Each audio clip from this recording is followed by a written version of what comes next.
চলো বন্ধুরা, আজকে আমি বানাবো সমুদ্রের যে মোরলা মাছগুলো হয় সেগুলোর তেঁতুল টক।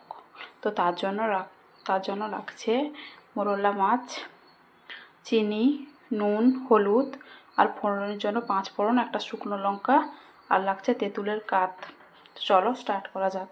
তো আমি কড়াইটা বসিয়ে দিয়েছি গ্যাসে, গরম হয়ে সরষের তেল একটু দিয়ে দিয়েছি। এবার একে একে করে মাছগুলো ভেজে নিব।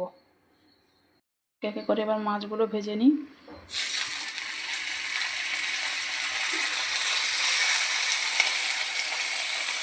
আমি তুলে নিয়েছি।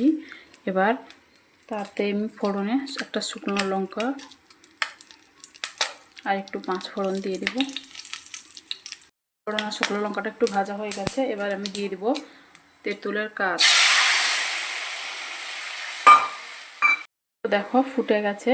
এবার আমি দিয়ে দেব মাছ, ভেজে রাখা মাছগুলো।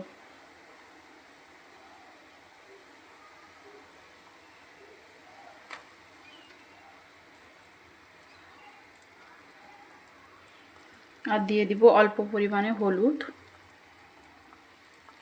আর একটু নুন।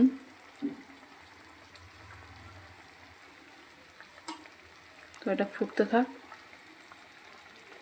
তো দেখো এবার ফুটে গেছে। এবার দিয়ে দিব অল্প পরিমাণে একটু চিনি।